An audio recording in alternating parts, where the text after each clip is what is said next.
అందరికీ praise the Lord. Bible quiz number 3, ప్రశ్నలకు జవాబులు.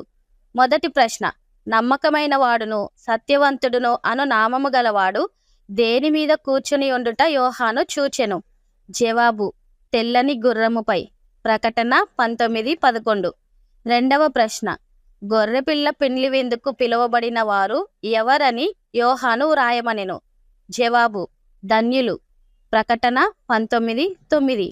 మూడవ ప్రశ్న, ఎవని పేరైనను జీవగ్రంథమందు కనబడని ఎడల వాడు ఎక్కడ పడద్రోయబడును? జవాబు, అగ్నిగుండములో. ప్రకటన 20:15.